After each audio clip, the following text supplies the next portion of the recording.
ओम नमस्ते जी। आपका स्वागत है आपका अपना चैनल आओ वेद पढ़े में। इस चैनल पर केवल आचार्य प्रदीप कुमार शास्त्री जी का ऑनलाइन व ऑफलाइन शास्त्रीय कक्षाओं के वैदिक व्याख्यान उपलब्ध होंगे। अपने चैनल पर आने वाले वीडियो की सूचना पाना चाहते हैं तो लाइक और सब्सक्राइब करें तथा घंटी के बटन को दबाएं, जिससे कि वीडियो अपलोड होते ही सबसे पहले सूचना पा सकें। वेद पढ़ें पढ़ाएं, सुने सुनाएं, वेद का संदेश घर घर पहुँचाएं। ऋषि ऋण को चुकाएं, अपना कर्तव्य निभाएं, जीवन सफल बनाएं।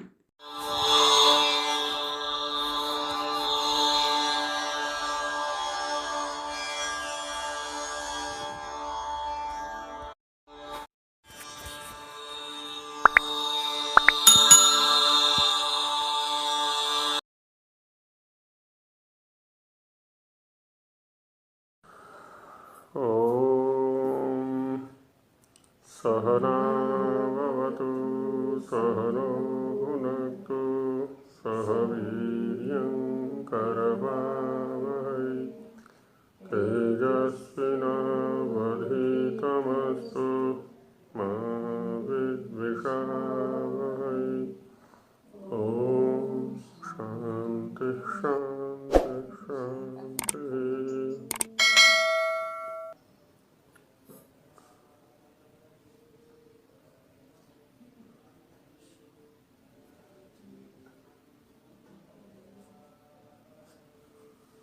काल की इस सृष्टि चक्र में भूमिका पर चर्चा गत मंत्र में की गई। पहले भी जैसा कि चिंतन किया गया कि ब्रह्मांड, पिंड और देव यजनी, यज्ञशाला और वेद, इन चारों में समानता रहती है। वेद में सैद्धांतिक प्रतिपादन है, ब्रह्मांड या पिंड में घटनाएं घट रही हैं, उनका मंचन, उनका प्रदर्शन यज्ञशाला में क्रियाओं के माध्यम से किया जाता है। गत मंत्र में जैसे कि ऋतुओं को आज्य, समिधा और हवि के रूप में यहाँ पर वर्णित किया गया कि वसंत आज्य है, ग्रीष्म ईध्म है और शरद हवि है। तो ये जो प्राकृतिक स्तर पर यज्ञ चल रहा है, व्यष्टि यज्ञ, तो वह ये ऋतुएं इस भूमिका में हैं। यज्ञशाला में हम इनके प्रतिनिधि दूसरे द्रव्यों को लेते हैं, गोघृत लेते हैं, समिधाएं लेते हैं, कुछ और हवि लेते हैं। ऐसे ही पिंड के स्तर पर भी आहार विहार जो विविध प्रकार का है उसका सेवन करते हैं और ये निरंतर चलता रहता है। अब आगे कुछ और ब्रह्मांडगत स्थिति को दिखलाते हैं कि जितने भी ये लोकांतर हैं अथवा पिंड हैं, शरीर हैं, इन सभी के चारों ओर 7 परिधियां हैं, 7 सुरक्षा घेरे हैं और इन सबको निरंतर संचालित करने वाली 7 समिधाएं हैं। 7 नहीं बल्कि त्रिसप्त माने 21 समिधाएं हैं। इनके माध्यम से देवलोग यज्ञ को कर रहे हैं और उसमें पशु जो पुरुष रूप में है उसको केंद्र में रखा हुआ है। अग्रिम मंत्र में ये रूपक देकर के समझाना चाह रहे हैं। यहाँ पर पहले मंत्र को देखते हैं, आगे फिर भाष्य में विचार करेंगे। ओम सप्तास्यासन परिधयस्त्रिः सप्त समिधः कृताः देवा यज्ञं तन्वाना अबध्नन् पुरुषं पशुम्। सप्तास्यासन परिधयः 7 इसकी परिधियां हैं। परिधियां क्या क्या हैं इन पर चर्चा अभी आगे करेंगे। शब्दार्थ देख लेते हैं पहले। परिधि माने परि परितः धीयते असौ परिधि, जो चारों ओर रहती है उसको परिधि कहते हैं। जैसे चक्र होता है, रथ का चक्र, और उसके चारों ओर एक रस्सी घुमा दी जाए। पहले लकड़ी का पहिया होता था तो उसके चारों ओर एक हाल चढ़ी रहती थी, लोहे की पत्ती। जैसे चक्की जिसने चलाई है तो चक्की के पत्थर को टूटने से बचाने के लिए उस पर भी एक हाल चढ़ा देते थे, लोहे का घेरा सा, एक नीचे की ओर एक ऊपर की ओर। वो परिधि हो गई। तो वैसे ही जितने भी ये लोकांतर हैं इनकी 7 परिधियां हैं और हमारी भी 7 परिधियां हैं जो हमें सुरक्षा प्रदान कर रही हैं निरंतर। और त्रि सप्त समिधा कृता, त्रिरावृत्ता सप्त त्रि सप्त, 7 की 3 बार आवृत्तियां करें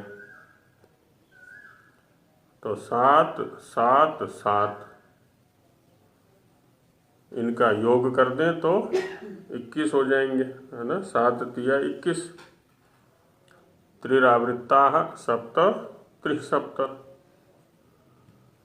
तो 21 समिधाएं हैं। समिधा कृता, वो समिधाएं क्या हैं इन पर भी चर्चा की जाएगी। देवा यद यज्ञम तन्वाना, यज्ञ में भी परिधियां होती हैं और यज्ञ में भी समिधाएं होती हैं, क्योंकि सुरक्षा भी सर्वत्र चाहिए, सभी की चाहिए, सभी को चाहिए। और किसी भी क्रिया के संचालन के लिए साधन भी सर्वत्र चाहिए। तो इनके माध्यम से देवा यद यज्ञम तन्वाना, देवों ने, विद्वानों ने, ज्ञानियों ने जिस यज्ञ को तन्वाना विस्तृत किया, फैलाया, प्रचारित किया अथवा चलाया, अबध्नन पुरुषम पशुम, केंद्र में कौन है यहाँ पर? पुरुष पशु। पुरुष की व्याख्या हम पहले देख चुके हैं कि पुरुष किसको कहते हैं। जी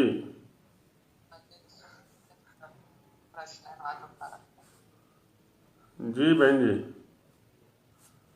सुमना जी कुछ पूछना चाह रही हैं जी। हाँ जी। अच्छा, म्यूट की आवाज आ रही है मेरी? आचार्य जी जी बोलिए, जी बोलिए।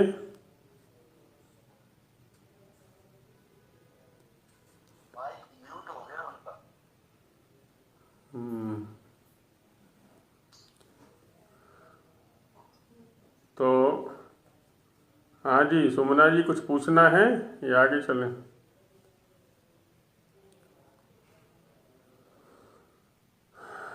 तो यहाँ पर पुरुषम पशुम जी, खोलते हैं फिर बंद कर लेते हैं। नहीं आ रही है। खुला हुआ नहीं, आवाज आ रही है, बोलिए।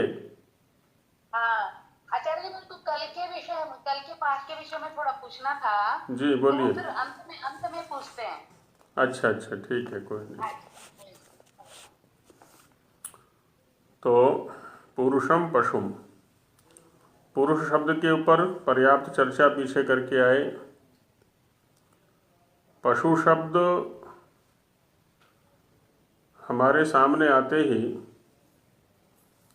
एक आकृति हमारी बुद्धि में आ जाती है 4 पैर वाले की। यौगिक वृत्ति में पशु का अर्थ होता है पश्यतीति पशु, जो देखने वाला है उसको पशु कहते हैं। तो सबसे बड़ा जो पशु है वो कौन बनेगा? पश्यतीति पशु के अनुसार सबसे बड़ा पशु कौन बनेगा? परमेश्वर। परमेश्वर से बड़ा और कोई पशु नहीं है। वो सर्वद्रष्टा है, सबको देखता है, कण कण को देखता है, क्षण क्षण को देखता है। वेद मंत्र में आया ना, तयोरन्य पिप्पलम स्वाद्वत्ति अनशनन अन्यो अभिचाकशीति। दोनों में से एक ऐसा है जो एक टक निरंतर देखता रहता है। तो पश्यतीति पशु, तो वो सबसे बड़ा पशु हो गया। उससे बड़ा और कोई पशु और नहीं हो सकता। अभी ईश्वर के लिए पशु शब्द आया क्योंकि वो दृष्टा है। तो लोक में तो पशुओं को 4 पैर वाले को कहते हैं। 4 पैर वाले उसको क्यों कहते हैं, ये प्रश्न है। हाँ। नीचे उतरते हैं अब धीरे धीरे। तो यहाँ परमेश्वर पशु हो गया क्योंकि वो सर्वद्रष्टा है। और उससे नीचे थोड़ी सी कम क्षमता वाला और कम गुणवत्ता वाला जो पशु होगा वो होगा मुक्त पुरुष या योगी, क्योंकि तदा दृष्टो स्वरूपे अवस्थानम, जिसकी स्वरूप में स्थिति होगी, क्योंकि उसमें भी दृष्टि भाव आ जाएगा, भोक्तृ भाव समाप्त है ना, दृष्टि भाव आ गया। जो विद्वान है, जो विज्ञ है, जो क्रियाओं के माध्यम से ज्ञान की क्रिया में परिणति करते हुए दृष्टि भाव तक पहुँचा है, भोक्तृ भाव को हटा दिया उसने, कैवल्य स्थिति को प्राप्त हुआ है, वो हो गया पशु, है ना, पश्यतीति पशु, क्योंकि उसमें वो देख रहा है। अब वो भी दृष्टि शक्ति संपन्न हो गया है। अब इस पशु को लेते हैं हम जो रूढ़ पशु है, जिसके लिए पशु शब्द का प्रयोग होता है। चतुष्पाद प्राणी, 4 पैर वाला, वो क्या है ना, लगभग बुद्धि से काम नहीं लेता। वो इंद्रियों के स्तर पर जो उपलब्ध होता है बस उसी को देखता है। तो वो भी पश्यतीति पशु, माने उसके पास विचार शक्ति नहीं है। तो विचार शक्ति न होने से, है ना, इसको पशु बोल देते हैं। और मनुष्यों में भी जो विचार शक्ति हीन होकर के कार्य करता है उसको पशु बोल देते हैं। यहाँ ये हीन अर्थ में हो गया। परमेश्वर या योगी के प्रसंग में या कैवल्य को प्राप्त आत्मा के प्रसंग में ये उच्च स्थिति में हो गया, प्रशस्त स्थिति में पशु शब्द का प्रयोग हो गया, और यहाँ पर हीन अर्थ में पशु का प्रयोग हो गया। और लोक में व्यवहार में कह दिया भी करते हैं प्रायः करके आपस में, किसी मूर्ख व्यक्ति को जो बुद्धि से काम नहीं लेता है, ये तो भैंसा है, इसकी तो झोटे की अकल है, या ये तो बैल है ना, किसी न किसी पशु का नाम वहाँ ले दिया करते हैं, या पशु है ये कह दिया करते हैं कि ये बुद्धि से बिल्कुल भी काम नहीं लेता। तो ये यहाँ पर हीन अर्थ में आ जाता है, केवल इंद्रियों के स्तर पर जीने वाला, या इस दृष्टि से है। तो वहाँ पर देवलोग यज्ञ कर रहे हैं। कैसे यज्ञ कर रहे हैं? पुरुषम पशुम अबधनन, जो पुरुष रूप पशु है उसको बांधते हुए, उसका बंधन करके, उसको केंद्र में रख करके, उसको ध्यान का विषय बना करके, उसको चिंतन का विषय, उपासना का विषय बना करके वो यज्ञ कर रहे हैं जो देवलोग हैं। अब आरंभ में परिधि शब्द आया। परिधि शब्द से ही मिलता जुलता एक शब्द आता है मर्यादा। परिधि जो चारों तरफ धारण की जाए उसको परिधि बोलते हैं सुरक्षा के लिए। और मर्यादा, मर्यैहि मनुष्यैहि आदीयते असौ मर्यादा, मर्यादा भी मनुष्यों के लिए होती है। अन्यों में तो स्वाभाविक है, पशुओं में, पक्षियों में वो स्वाभाविक है, वहाँ पर जो भी स्थिति है उनकी। इनके लिए मर्यादा की आवश्यकता होती है, मनुष्यों के लिए कुछ नियम, कुछ उपनियम, आचरण संबंधी, भक्षण संबंधी, आहार विहार संबंधी, है ना, कुछ नियम निर्धारित किए जाते हैं। परिवार के कुछ अलग नियम हैं, व्यक्तिगत जीवन के कुछ अलग नियम हैं, राष्ट्रीय स्तर के कुछ अलग नियम हैं। उनको लिखित भी किया जाता है संविधान के रूप में, है ना। वो सब क्या है? मर्यादाएं होती हैं, अपनी अपनी हैं, व्यक्तिगत भी हैं, परिवार की भी हैं, राष्ट्र की भी हैं, समाज की भी हैं, संस्था की भी हैं, सबके अलग अलग हैं। तो जब हम उनमें रहते हैं, उनका पालन करते हैं, तो हम सुरक्षित रहते हैं। और जैसी मर्यादाओं का उल्लंघन करते हैं, मर्यादाओं को तोड़ते हैं, तो हम असुरक्षित हो जाते हैं। ऐसे ही जो ये लोकांतर हैं, इनकी भी मर्यादाएं हैं। इनके ऊपर आवरण है 7 परतों में। उनमें से किसी भी आवरण में यदि कोई छेद होता है, किसी प्रकार की हानि होती है हमारी अनवधानता अथवा अज्ञानता के कारण से, तो हम असुरक्षित हो जाते हैं। जो भी वहाँ प्राणी जगत है या स्वयं उस लोक के लिए भी वो असुरक्षा हो जाती है। हमारे शरीर के ऊपर भी परिधि है त्वचा के रूप में। त्वचा की भी अनेक परतें हैं। इसकी भी 7 लेयर है, 7 लेयर है ना। शरीर के ऊपर जो त्वचा है इसकी भी 7 परिधियां हैं, 7 परतें हैं। वो शरीर की सुरक्षा का घेरा हो गया। अब यहाँ भी थोड़ी हानि होती है किसी चर्म में, चर्म रोग हो जाते हैं ना अनेक प्रकार के, हमारे आहार विहार के कारण से ही होते हैं वो भी।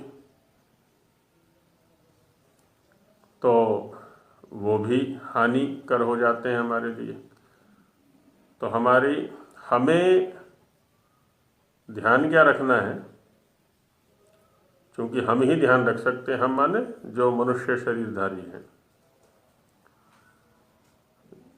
स्वाध्याय के माध्यम से विवेक बुद्धि को बढ़ाएं और ये सोचने का प्रयास करें, ये चिंतन का प्रयास करें कि हम कितने स्तरों पर अस्तित्व को धारण किए हुए हैं। हमारे कितने प्रकार का अस्तित्व है और वह अस्तित्व सुरक्षित कैसे रह सकता है, उस अस्तित्व की सुरक्षा के उपाय क्या हैं, है ना। जैसे मेरा व्यक्तिगत जीवन है, शारीरिक, अब शारीरिक स्तर पर भी देखें, जैसे ऋषियों ने हमें 5 कोशों की व्यवस्था दी। बाहर से अंदर चलें तो अन्नमय कोश, प्राणमय कोश, मनोमय कोश, ज्ञानमय कोश, आनंदमय कोश हैं। तो इन 5 स्तरों पर मेरा अस्तित्व है। अन्न, प्राण, मन, ज्ञान और आनंद। अब इनकी सुरक्षा के उपाय क्या हैं, ये मुझे चिंतन करना चाहिए। ऋषियों ने वैसे सब कुछ चिंतन करके दिया हुआ है कि अन्नमय कोश क्या है, उसकी सुरक्षा के उपाय क्या हैं, प्राणमय कोश क्या है, उसकी सुरक्षा के उपाय क्या हैं, मनोमय कोश क्या है, उसकी सुरक्षा के उपाय क्या हैं, ऐसी विज्ञानमय कोश क्या है, उसकी सुरक्षा के उपाय क्या हैं, आनंदमय कोश क्या है, उसकी सुरक्षा के उपाय क्या हैं। दूसरा, जैसे 5 कोशों में 5 विषय है ना, हाँ जी, तो 5 तो उन चीजों से संबंधित चीजें संग्रह होता होगा ना वहाँ पे। हाँ बिल्कुल होगा। पहले उनके अस्तित्व से हम परिचित हों कि उनका अस्तित्व किस प्रकार का है और उनकी सुरक्षा का उपाय क्या है। ऐसे और दूसरे ढंग से देखें तो स्थूल शरीर है, सूक्ष्म शरीर है, कारण शरीर है, इनका अस्तित्व क्या है, कैसा है, इनकी सुरक्षा के उपाय क्या है। ये मेरे व्यक्तिगत स्तर पर चिंतन चला, व्यक्तिगत सत्ता का चिंतन, उसकी सुरक्षा का चिंतन। अब मैं बाहर की ओर चलता हूँ तो मेरा पारिवारिक अस्तित्व है, मेरे परिवार का अस्तित्व क्या है, उसमें मेरी सत्ता क्या है और उसकी सुरक्षा के उपाय। अपने इस क्षेत्रफल को बढ़ाऊं, फिर थोड़ा, एक ग्राम या नगर में रहता हूँ, एक मोहल्ले में रहता हूँ, एक वहाँ पर भी मेरा अस्तित्व है। और थोड़ा बढ़ाऊं, जनपद के स्तर पर है, और थोड़ा बढ़ाऊं प्रांत के स्तर पर है, और थोड़ा बढ़ाऊं राष्ट्र के स्तर पर है, और बढ़ाऊं तो ब्रह्मांड के स्तर पर है ना। ऐसे बढ़ाएं अपने अस्तित्व को। तो वहाँ वहाँ अपने अस्तित्व से परिचित हो गए हम और अपनी सुरक्षा के उपायों को देखें, अपने कर्तव्यों को देखें। तो ऐसे क्या है, इन परिधियों से परिचित हो रहे हैं हम, और परिधियों से जब हम परिचित हो जाते हैं तो उनके अस्तित्व को जानते हैं, उनकी सुरक्षा के उपायों को जानते हैं, तो हम चारों ओर से सुरक्षित रहते हैं। वो हमारे लिए किस प्रकार से काम कर रहे हैं और उनके प्रति हमारा क्या कर्तव्य है। मनसा परिक्रमा मंत्रों के अंदर जो वो 6 मंत्र अथर्ववेद के आधार पर उद्धृत किए हैं, तो उनमें 4 पदार्थ हैं। दिशा, है ना, दिक्, अधिपति, रक्षिता और ईशवा, ईशु।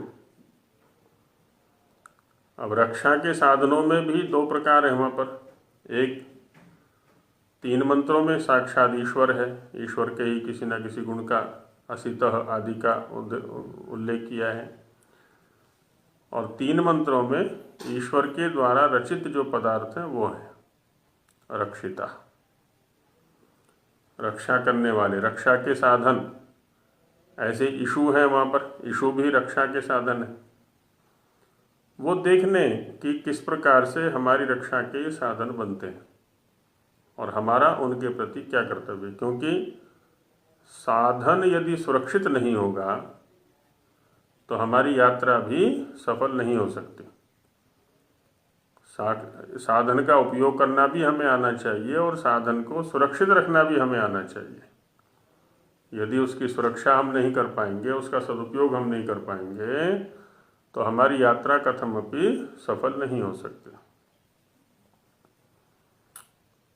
तो आंतरिक माने आत्मनिरीक्षण भी हमें करना है, अंतर्दर्शन भी हमें करना है, आंतरिक जो पदार्थ हैं उन पर दृष्टिपात हमें करना है, उनकी सुरक्षा का उपाय करना है, और इसके लक्ष्य पर भी हमें ध्यान रखना है।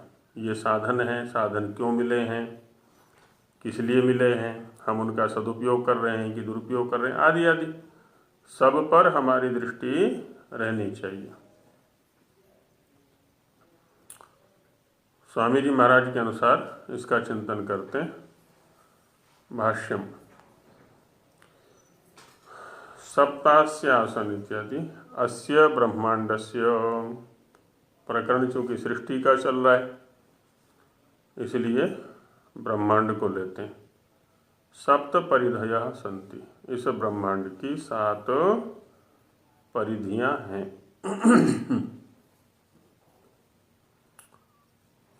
परिधि क्या है? परिधिर ही गोलस्य उपरि भागस्य यावता सूत्रेण परिवेष्टनम भवति स परिधिर्ज्ञेयः। कहते हैं कोई गोल लिया, जैसे चक्र होता है, और उसका जो ऊपरी भाग है, ऊपरी भाग माने बाहर वाला भाग, गोल वाला, जैसे चक्र है तो चक्र का वह वाला भाग जो कि भूमि के साथ में सीधा संबंध करता है, तो ऊपर वाला भाग हो गया वो पहिए का।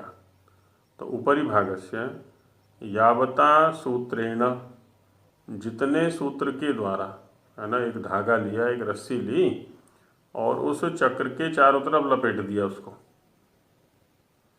परिवेष्टनम भवति, है ना, जितने सूत्र से वो लपेटा, सपरिधिर्ज्ञेयः, तो वह उस चक्र की पहिए की परिधि हो गई, उस गोल की परिधि हो गई वो।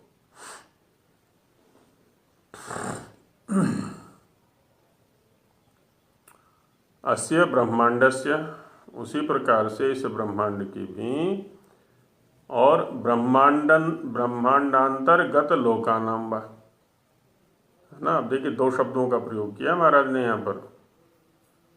इस ब्रह्मांड की भी, जितना भी बड़ा ये ब्रह्मांड हो सकता है, ब्रह्म माने बड़ा, अंड, तो ब्रह्म अंड, ब्रह्मांड बड़ा अंड, और ब्रह्मांड के अंतर्गत जो लोग हैं, ये सूर्य है, पृथ्वी है, चंद्र है, शुक्र है, आदि आदि जो भी हैं ये, इन सभी लोगों की भी सप्त सप्त परिधयो भवन्ति, 7 सुरक्षा के घेरे हैं। इनको सुरक्षित रखने के लिए ये व्यवस्था है। अब जो लोक जितना बड़ा होगा उसकी सुरक्षा का घेरा भी उतना बड़ा होगा, छोटा होगा तो परिधि भी छोटी होगी, ये स्वाभाविक है। पहिया छोटा है उसकी परिधि छोटी, पहिया बड़ा है उसकी परिधि बड़ी।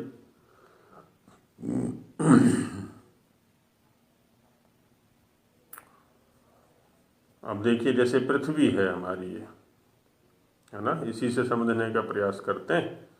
तो उसमें कहते हैं कि समुद्र एकः, प्रथम परिधि क्या हो गई? समुद्र, चारों तरफ जल का घेरा बना दिया। तदुपरि त्रसरेणु सहितो वायुर्द्वितीयः, उस समुद्र के ऊपर, फिर जल के ऊपर त्रसरेणु सहित, है ना, धूल सी मिश्रित जो वायु है वो दूसरा घेरा हो गया। मेघमंडलम तत्रस्थो वायु तृतीय, अब उसके ऊपर भी चले, मेघमंडल है और मेघमंडल में रहने वाला जो वायु है वो तृतीय परिधि हो गई। हाँ, दूसरे में त्रसरेणु सहित जो वायु है, और तीसरा हो गया मेघमंडल और मेघमंडलस्थ जो वायु है वो तृतीय परिधि है। अब और ऊपर चलते हैं थोड़ा, चतुर्थ में वृष्टि जलम चतुर्थ, जो वर्षा का जल जहाँ संग्रहित है वो चतुर्थ परिधि हो गई।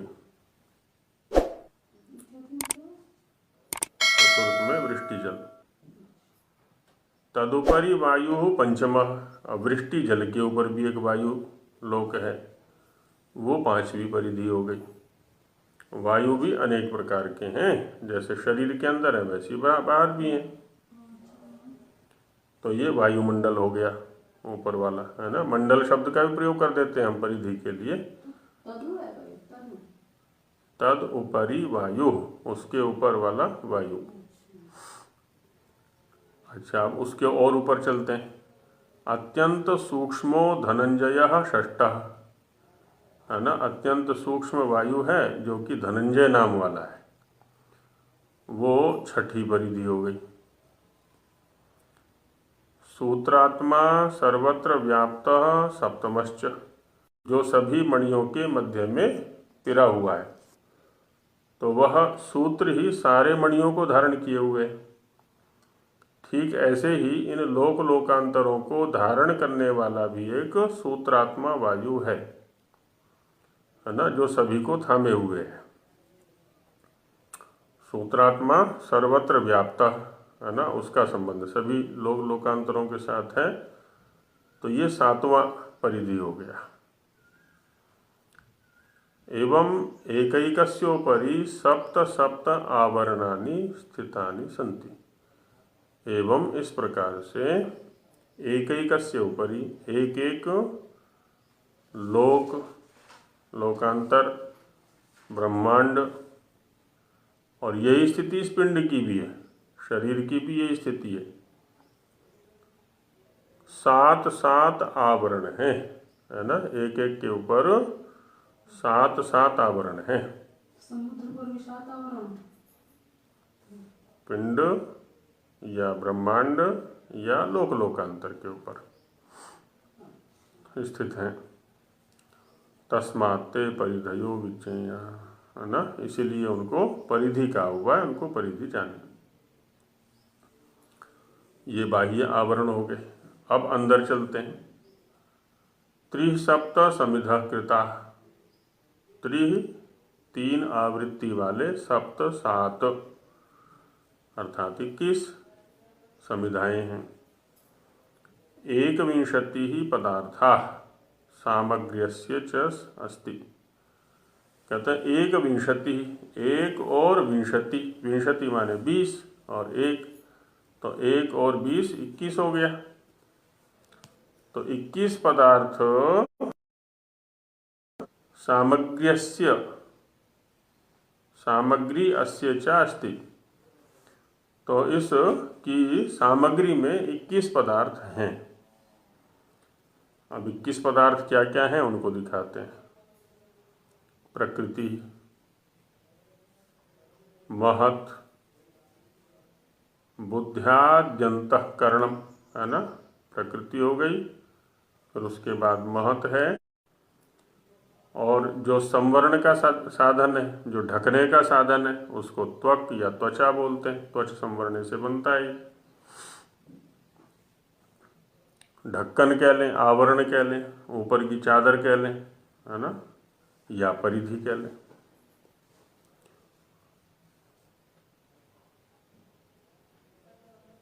एक चर्म होता है, एक त्वचा होती है।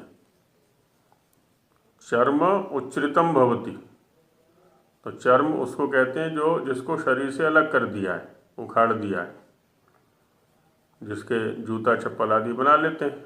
कोई मृत पशु है, उसका चर्म निकाल लिया, है ना। तो जब तक शरीर के ऊपर है तब तक तो वो त्वचा है, क्योंकि त्वच संवरण है, उसने शरीर को ढका हुआ है, शरीर का ढक्कन है वो। और जब इसको उखाड़ दिया, अलग कर दिया, तो वो चर्म है। त्वक, तो श्रोत्रम त्वक, हाँ जी। चक्षु, चष्टे अनेन इति चक्षु, देखने का साधन, चक्षुरिंद्रिय। जिह्वा, जिसको रसना बोलते हैं। नासिका, जिसको घ्राणेन्द्रिय बोलते हैं। वाक, वाणी, वागिंद्रिय। पादव, दोनों पैर, हस्तौ दोनों हाथ, पायु उपस्थम च मलमार्ग और मूत्रमार्ग, चैति ये सभी। शब्द स्पर्श रूप रस गंधा पंच तन्मात्रा, ये 5 तन्मात्राएं हो गई। पृथिव्यापस तेजो वायुराकाशम इति पंच महाभूतानि च, पृथ्वी जल अग्नि वायु और आकाश, ये 5 भूत या महाभूत हो गए। इन्हीं के पीछे तन्मात्र थे वो शब्द आदि, और यहाँ पर ये पंच महाभूत हो गए। ये भी मिलित्वा दश भवन्ति, 5 महाभूत हो गए, 5 तन्मात्राएं हो गई। एवं सर्वा मिलित्वा एकविंशतिर्भवन्ति, सारों को एक साथ मिला दें तो 21 हो जाते हैं ये। अस्य ब्रह्मांड रचनस्य समिधः कारणानि विज्ञेयानि, तो इस जो ये ब्रह्मांड रचना है इसकी ये समिधाएं हैं। जैसे यज्ञ की समिधाएं होती हैं, समिधाओं के माध्यम से यज्ञ संपन्न होता है, तो वैसे ही ये ब्रह्मांड रचना की समिधाएं हैं, कारण है। एतेषाम अवयव रूपाणि तु तत्वानि बहूनि सन्ति इति बोध्यम, और इनके अवयवों पर यदि जाना चाहें तो वो तो बहुत अधिक है, इसलिए उन पर चर्चा नहीं उठाइए। यहाँ पर जहाँ उनका प्रसंग होगा तो वहाँ उसको सोचेंगे। तदिदम येन पुरुषेण रचितम, तो ये सारा का सारा ब्रह्मांड भी और सामग्री भी जिसने रची है। तम यज्ञ पुरुषम, वो जो इस यज्ञ का पुरुष है, ऋत्विक भी है यजमान भी है स्वयं है, तो वो जो यज्ञ पुरुष है जो कि पशु है। अब पशु का अर्थ देखिए स्वामी जी महाराज ने क्या किया है, आर्ष प्रज्ञा से सर्वद्रष्टारम, जो सभी को देखने वाला है, वो सर्वद्रष्टा।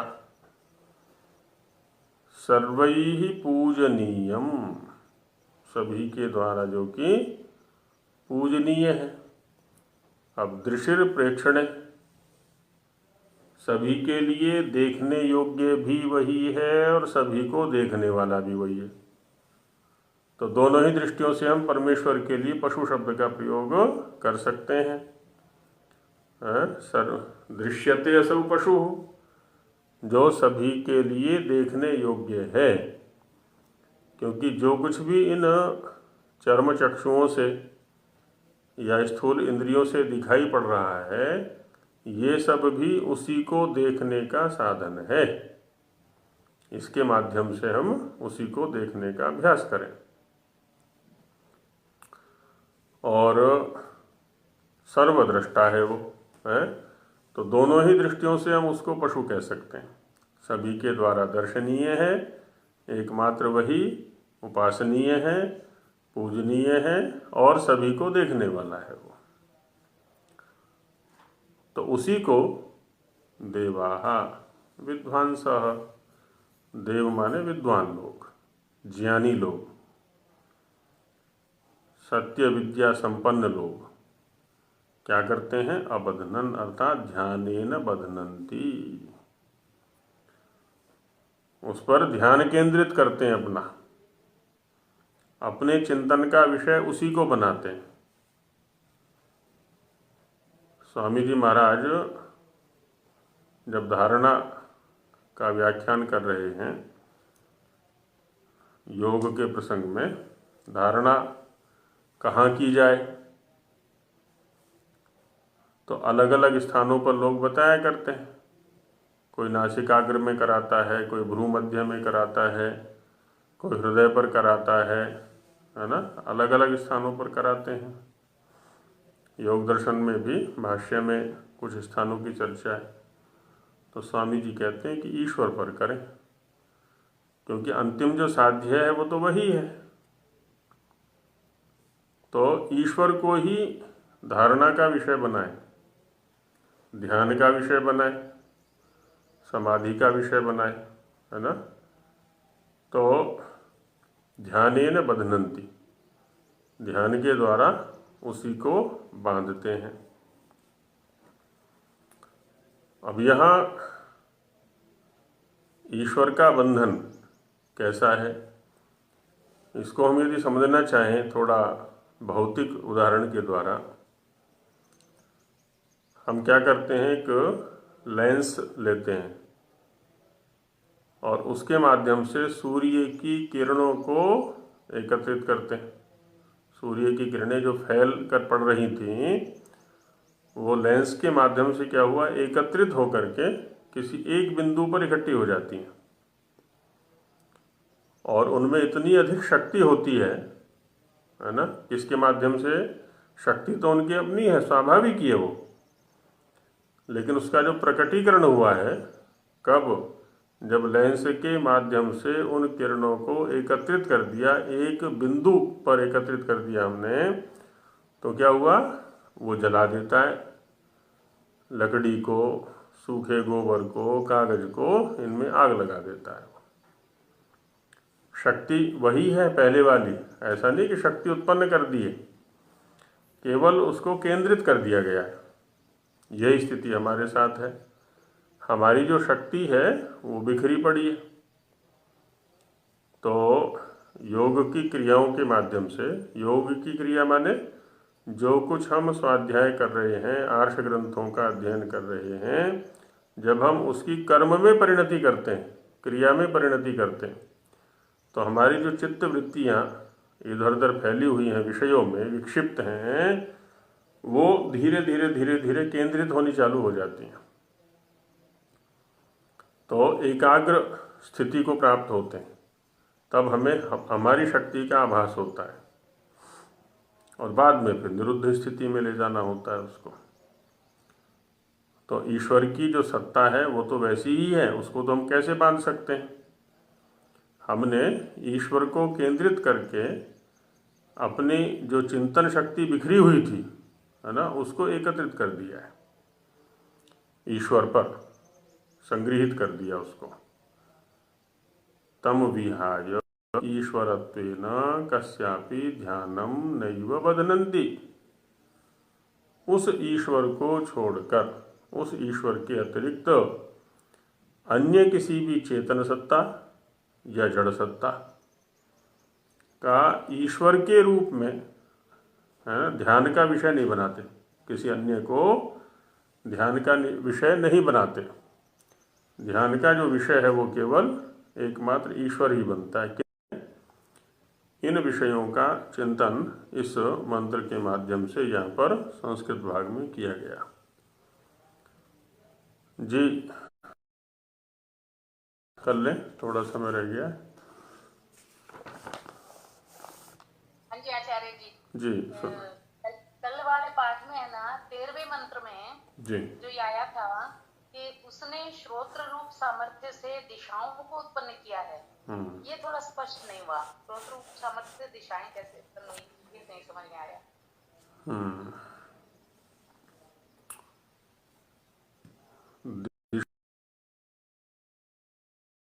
हमारे दैशिक व्यवहार का आधार बनती हैं, इधर जाना, उधर जाना, आगे आना, पीछे जाना, है ना, आदि आदि जो व्यवहार का केंद्र है या व्यवहार का जो आधार है, उसको हम दिशा कहते हैं। तो कभी कभी, जैसा पहले भी चर्चा की है, कि हम पड़ोसी से भी परिचय दे दिया करते हैं, लाक्षणिक व्यवहार भी हमारे हुआ करते हैं। लाक्षणिक माने प्रधान अर्थ कुछ और होता है, जैसे श्रोत्र का संबंध तो सीधा आकाश के साथ लगना चाहिए। क्यों, दोनों का विषय शब्द है, इधर श्रोत्र का भी विषय शब्द है और उधर आकाश का गुण शब्द है। जैसे हम इधर संबंध लगाते हैं, पृथ्वी का जो संबंध गुण है वो गंध है, इधर घ्राणेन्द्रिय का जो विषय है वो गंध है, तो घ्राणेन्द्रिय और पृथ्वी का संबंध हो गया सीधा सीधा। तो लेकिन श्रोत्र के साथ में आकाश का संबंध, तो ये तो कहते बनता है कि श्रोत्र रूप सामर्थ्य से आकाश को उत्पन्न किया, लेकिन श्रोत्र रूप सामर्थ्य से दिशा को उत्पन्न किया।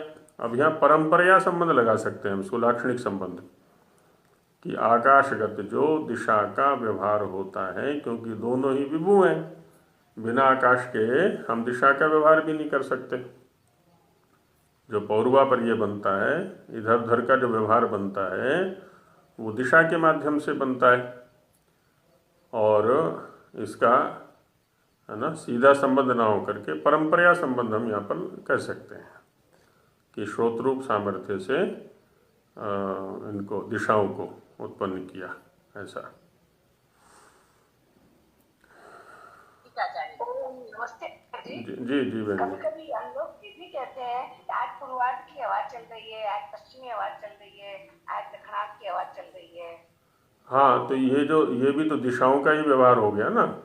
हाँ। नहीं, अभी यहाँ पर इस व्यवहार में किया क्या है, हमने दिशाओं को स्थिर मान लिया है सूर्योदय के आधार पर, कि जिधर जिस क्षेत्र में सूर्य का उदय होता है हम उसको पूर्व दिशा कहते हैं, और उसके सापेक्ष पश्चिम है, उत्तर है, दक्षिण है। तो अब उस स्थिर दिशा की ओर से, स्थिर दिशा विशेष की ओर से आने वाला जो वायु है ना, अब हम उसको उस दिशा का वायु कह दिया करते हैं कि ये पूर्व की वायु है, परवा हवा चल रही है, तो पछुआ हवा चल रही है, कि दक्षिण की है कि उत्तर की है, जो भी है वो। तो ये व्यवहार भी देखिए, सारे के सारे व्यवहार आकाश के अंदर ही होने हैं, आकाश नहीं तो कोई व्यवहार नहीं है। और आकाश जी, ध्वनि और ध्वनि आती है वो। हाँ, ध्वनि भी वहीं से आएगी। आकाश को समाप्त कर दें तो ध्वनि भी आनी बंद हो जाएगी। आकाश को समाप्त कर दें माने आकाश को विच्छिन्न कर दें, बीच में बाधा खड़ी कर दें, कुछ दीवार खड़ी कर दी हमने, निर्वात जैसी स्थिति कर दी, तो शब्द का भी आवागमन बंद हो जाएगा। तो परंपरा संबंध यहाँ पर लगा सकते हैं इसका। जी हाँ जी, और किसी का कुछ है?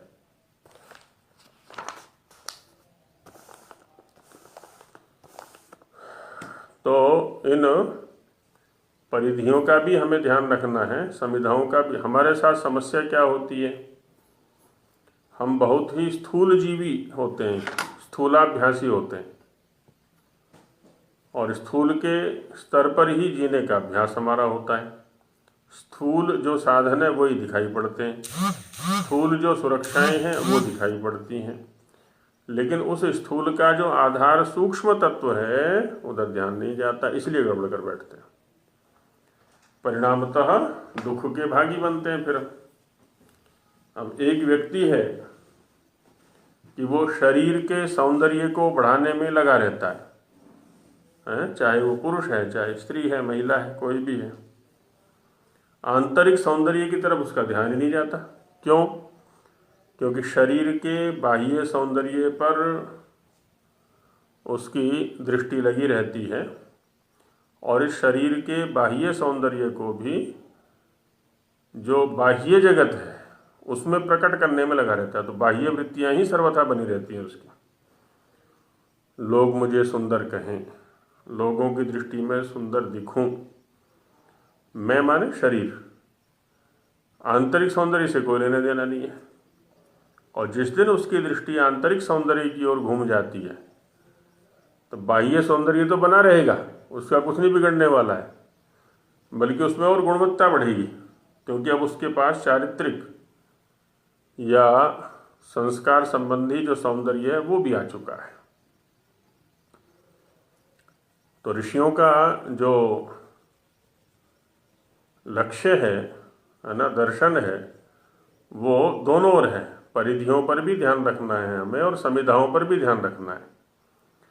जो कारण रूप स्थिति है उसको भी सुरक्षित रखना है, उसका भी सदुपयोग करना है, और जो कार्य रूप या बाह्य स्थिति है, स्थूल स्थिति है, उस पर भी ध्यान रखना है है ना, उसका भी सदुपयोग भी करना है, सुरक्षा भी करनी है।